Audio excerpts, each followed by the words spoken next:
they've said here, Jesus must think he is God. So to that thought, that is the evil thought. That is the evil that is being said, which is they're saying that he must think he is God. So that is in itself a massive refutation to even the No, it's plausibility of Jesus being God.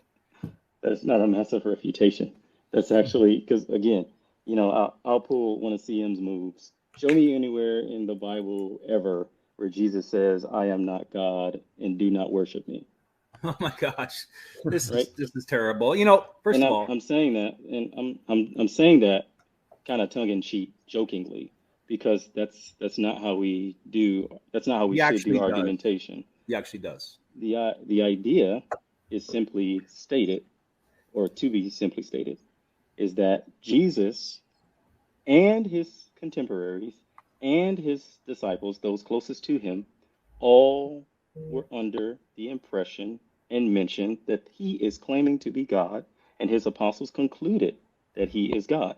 Now, let me be even more direct. Where did the I don't apostles conclude that he's God? Can you show us before you? What you do is you state things and then you run away from them. Okay, So you said that the apostles.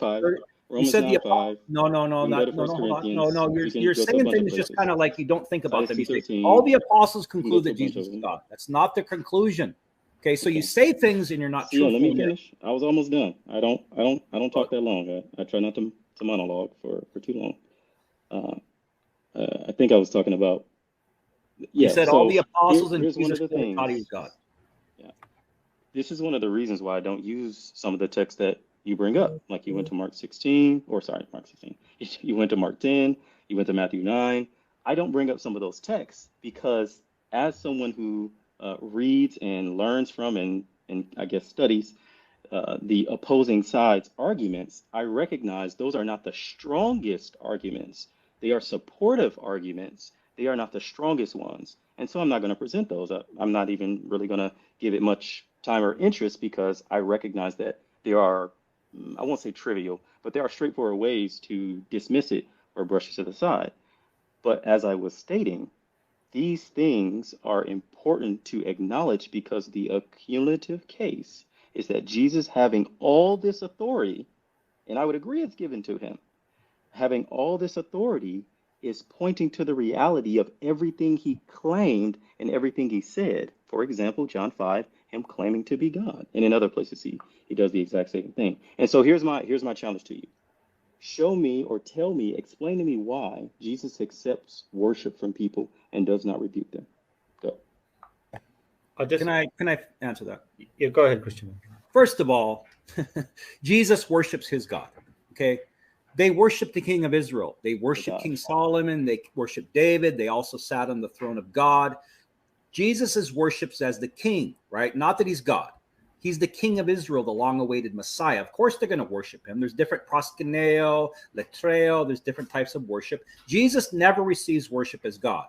Okay, so to say that John 5 just, hey, Jesus says he's God and the apostles believe Jesus was God, that's nonsense. Who do you say that I am? Right? You are the Christ, the Son of the living God. Oh, hold on now. No. That's not all I'm God. He never says that. He never corrects them. So not once from his own mouth does he ever say he's God. He tells me the Father is the only true God. The day is coming when true worshipers will worship the Father in spirit and truth, the Father, because he seeks them to worship him. We know the Messiah is coming. I know the Messiah is coming, not I know that God. I know that the Messiah is coming and he will tell us all things.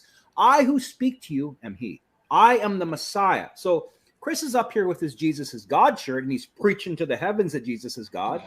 The apostles don't do this after they leave earth. Acts 5:42, they preached from door to door that Jesus was the Messiah, not that he was God. So he says they're not his words to speak. It's not his doctrine. It's not his will. And why was Jesus able to discern these things? Because he tells you the Father dwelling in me does the works. The Father gives him the understanding, the discernment, because God the Father's Spirit is in the Messiah. Not that Jesus is God. So, the more I talk to Trinitarians, not to be rude, I think Chris is a nice guy, but he just has a doctrine that's you can't defend it properly. You have to make things up. And half of the time, when he says Jesus clearly taught he was God, where are you going to go from that? You can't go to scripture, so he's going to go to all of these riddles and mental gymnastics and theological acrobatics to try and show you.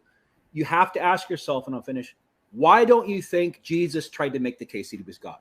Okay, he never does. Why don't you think that the apostles, after Christ leaves earth, ever try to make the case that he's God? And they don't make this case, okay? And we know that in that gospel, right, in that Hebraic culture, men were gods. Men were gods. Moses was Elohim to somebody. I have no problem with Jesus being called God, but we have to understand in the context. So when Chris is reading this, he's reading it through a Trinitarian, which nobody in the gospel ever tries to make the case for a Trinity. Ever. Nobody ever tries to convince us of this. So it's just a false gospel, right? And that's the problem. So I would like Chris to stick to what Scripture says, not just say that the apostles clearly thought he was God and they taught he was God. That's not in the Bible. Thanks.